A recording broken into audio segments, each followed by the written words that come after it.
अगर तो ये इलेक्शन या ये जो इलेक्शन काउंटिंग यहाँ पे हुई थी, अगर ये मुहतरम इनकी साइड जीत गई होती तो अनाउंस हो जाता। चूंकि ये हार गए थे इस वजह से ये अनाउंस नहीं किया गया।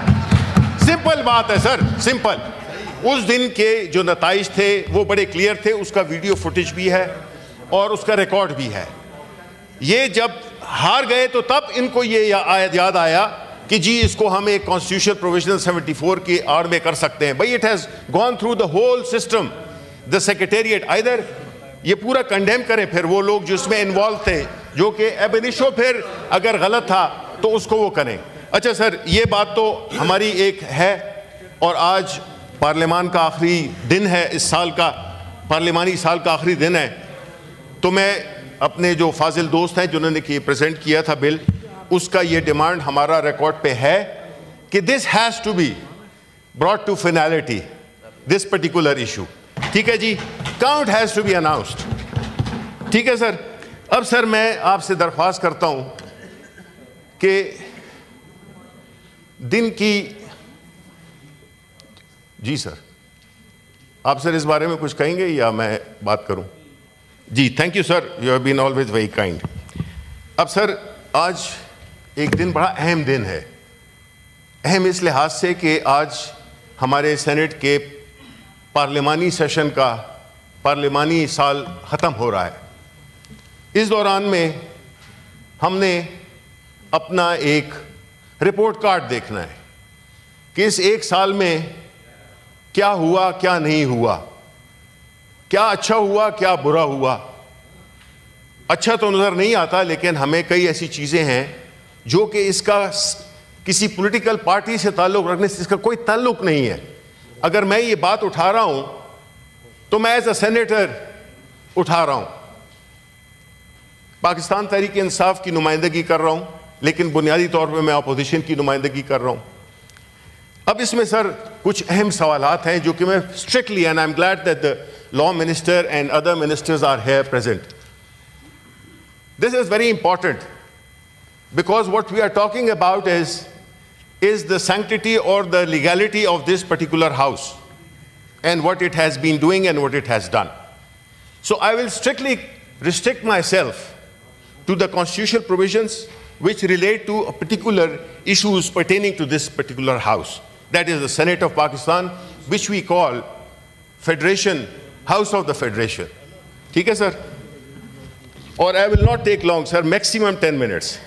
सर मेरी जो पहली गुजारिश है वो ये है कि आर्टिकल 59 1A और 3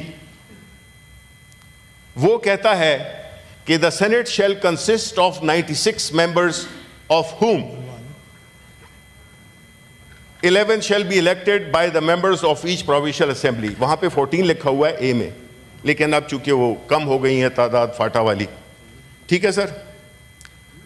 तो हाउस तो नामुकम्मल हुआ, 96 मेंबर्स नहीं है, एक साल से नहीं है। उसके बाद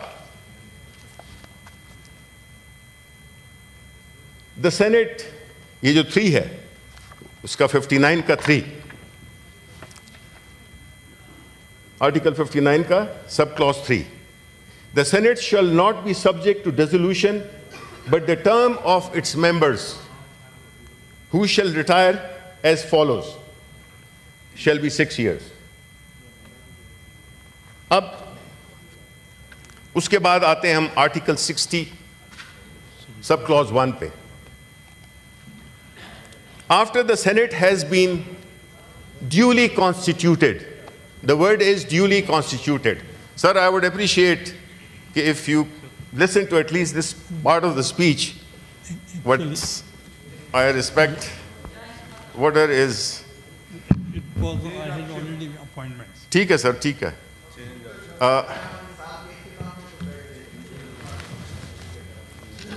जी, आर्टिकल 60 है सर, वो क्या कहता है? After the Senate has been duly constituted, Siddiqui साहब। सर मैं सुन रहा हूँ। वर्ड ड्यूली कॉन्स्टिट्यूटेड पे जरा उसको अंडरलाइन कीजिए। It shall be it's at its first meeting and to the exclusion of any other business elect from amongst its members a chairman and a deputy chairman, and so often as the office of chairman or deputy chairman becomes vacant, the Senate shall elect another member as chairman, or as is the case may be deputy chairman.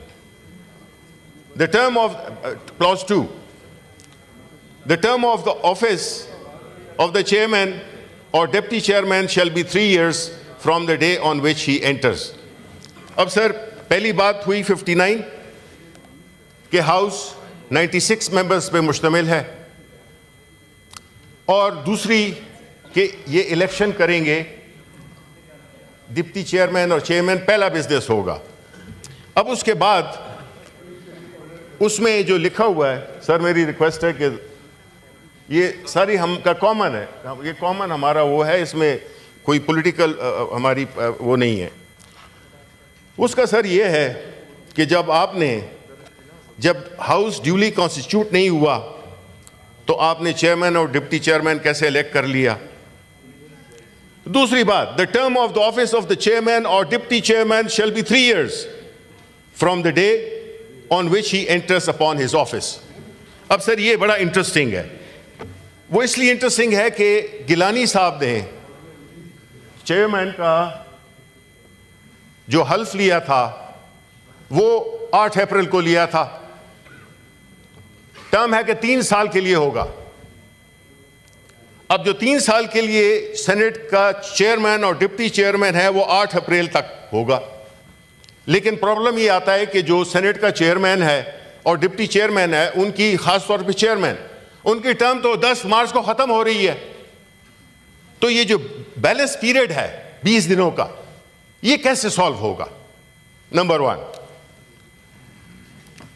उसके बाद हम आते हैं sir article 218 पे।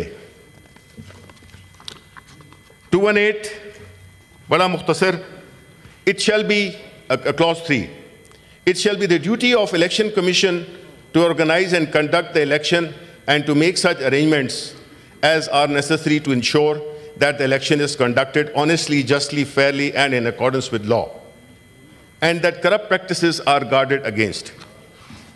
ये हो गया, ये नहीं हुआ।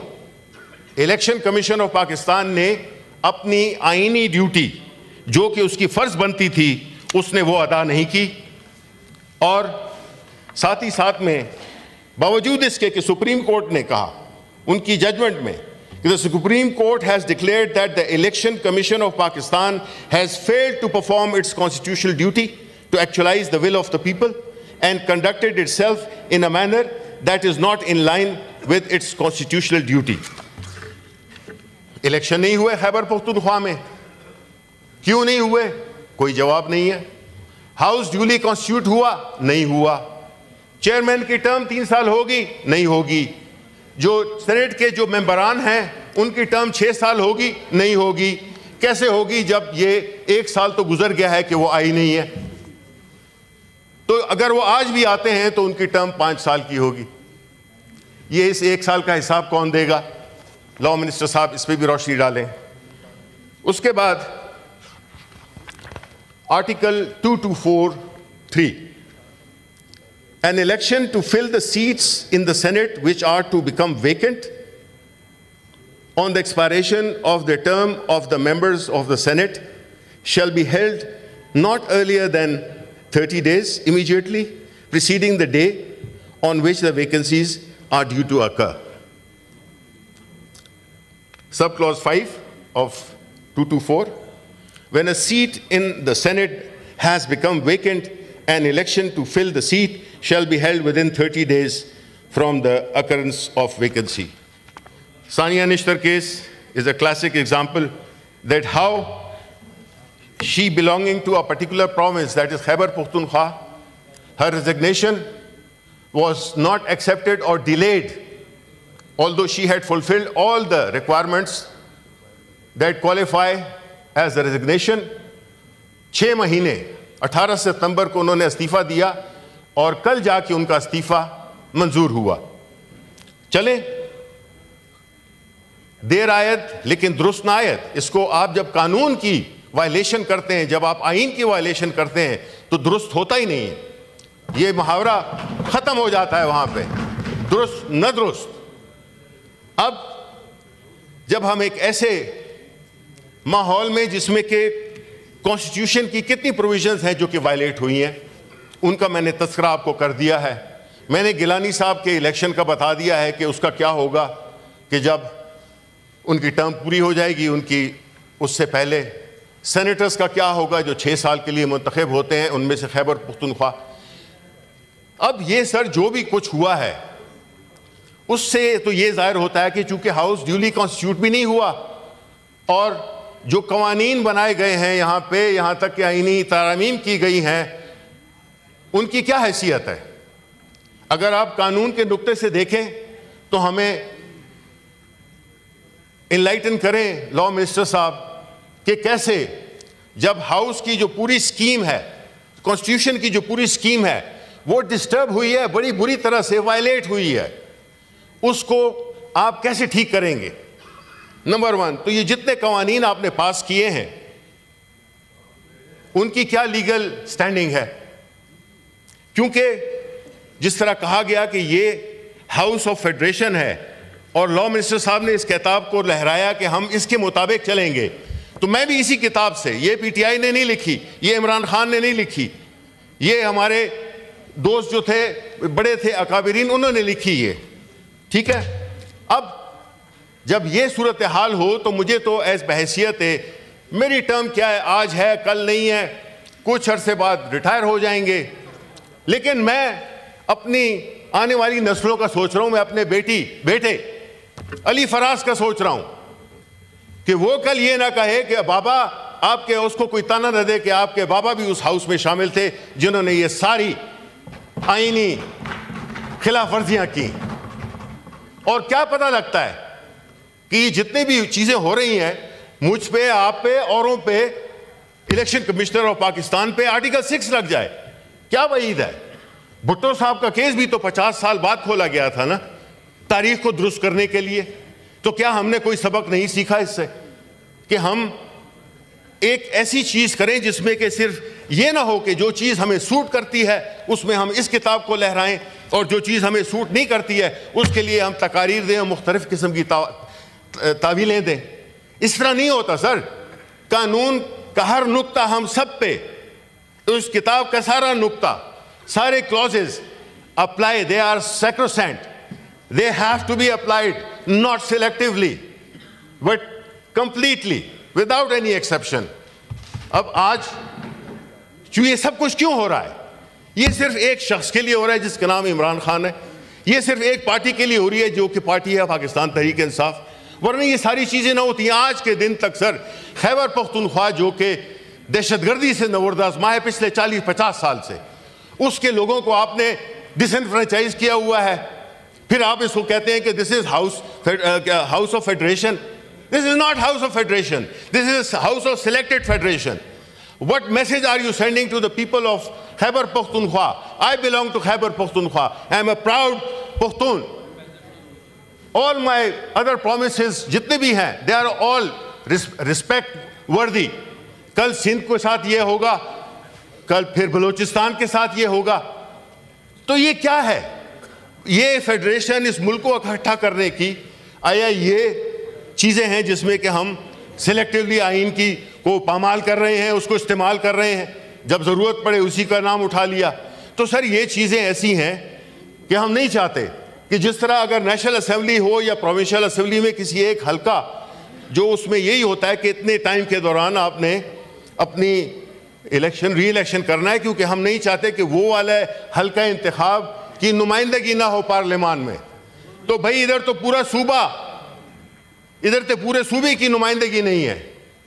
ये आप मुझे बताएं एक पाकिस्तानी होने की हैसियत से कि ये चीजें, आप लोगों की आंखें क्यों बंद हो जाती हैं, आप क्यों नहीं आवाज उठाते। ये आज हमारे साथ हो रहा है, कल आपके साथ होगा। आप क्यों नहीं उसके लिए, आप आइन के लिए आप छोड़ दें पीटीआई को, आप छोड़ दें इमरान खान को। आप मुझे बताएं कि इस किताब पे आप अमलदारी क्यों नहीं करते। अगर ये वायलेट हो रहा है उसके सब जिम्मेदार हैं हम सब जिम्मेदार हैं। ऐसा हो नहीं सकता कि या तो आप एक चीज बनाई नहीं, या तो कहें कि जी आइन माइन नहीं है, जो भी होगा उसको हम देखेंगे। लेकिन जब एक आइन है जिसको कि आप जस्टिफिकेशन के लिए तो इस्तेमाल करते हैं, अब हम कहां जाएं? हम कोर्ट्स में जाते हैं तो अब हमें नहीं पता, आफ्टर 26 तरमीम हमारे लिए तो दरवाजे बंद हो गए हैं। आपने तो कोर्ट पैकिंग कर दी है, अब हम कहां पे जाएं? जलसे जुलूस आपको नहीं करने देते, आप इजाजत मांगते हैं, नहीं देते आप। हम किसी भी जगह पे चलाते हैं, आप उधर जाते हैं, जरा वो हो फिर गोली भी चल जाती है हम पे। तो हम जाएं तो कहां जाएं? क्यों ऐसा कर दिया गया? और उस पार्टी के साथ जो कि पाकिस्तान की सबसे बड़ी सियासी जमात है, पाकिस्तान का सबसे पॉपुलर लीडर इमरान खान है, उसको आपने जेल में डाला हुआ है। सारे सूबे आपके अंदर से ऐसी शोरशें उठ रही हैं कि उनका वजूद और उनकी खबरें सुनकर ही हमें परेशानी और तशवीश हो जाती है। ये क्या हो रहा है? आर वी बेंट अपॉन, हमने ये तहैया कर लिया है कि हमने इसको मुल्क को इकट्ठा नहीं रहने देना। अगर ऐसा नहीं है तो फिर आपके एक्शंस नहीं बताते कि क्या हो रहा है इस मुल्क में। हर सूबे की इज्जत है। कल सदर साहब ने कनाल्स का जिक्र किया, हम सपोर्ट करते हैं, लेकिन हम चाहते हैं कि जो पीपल्स पार्टी है वो मुनाफिकत से काम न ले, वो एक तरफ खड़ी हो, हम उनके साथ हैं उसूली बुनियादों पर। तो सर ये जो मैंने क्वेश्चंस रेज किए हैं, अब मैं अपनी आखिरी तकरीर ख़त्म कर रहा हूँ, उसमें यह है कि जो आईनी हवाले मैंने दिए हैं, जो बातें मैंने की हैं, उसको स्ट्रिक्टली मेरी दरख्वास्त होगी लॉ मिनिस्टर साहब से कि वो इसके लिए हमें बताएं, क्योंकि वायलेशंस तो न सिर्फ वायलेशन है, ब्लेटेंट वायलेशंस हैं। और इस हाउस की इज्जत तकरीम, अभी 2 मिनट पहले वो उन्होंने इसी किताब को उठाया था, इसी कर जी हम तो इसी, जिस तरह डिप्टी चेयरमैन है वो कहते हैं मैं कानून और आइन के मुताबिक बात करूंगा, बड़ी अच्छी बात है, लेकिन आप करते हैं बिल्कुल उसके वो हैं, वो हले बात करते हैं। सो इफ दिस हैज, अगर आप कहते हैं जो हम बात में शुरू हुई थी, अनुषा डॉक्टर अपना सेनेटर अनुषा रहमान ने जो बात रेस की थी, मैं यही रेफर कर रहा हूं कि आप कैसे एक्सपेक्ट करते हैं कि आपकी इज्जत होगी, हमारी इज्जत होगी, जब हम खुद कानून को, आइन को वायलेट कर रहे हैं और बुरी तरह वायलेट कर रहे हैं, और हम नॉर्मल है? This is not normal, things are not normal. ये एक बड़ा ही सीरियस इशू है जिसको आपको मैं दरख्वास्त करूंगा लॉ मिनिस्टर साहब से, आपकी वसातत से, कि वो इसका जवाब दें। बहुत बहुत शुक्रिया।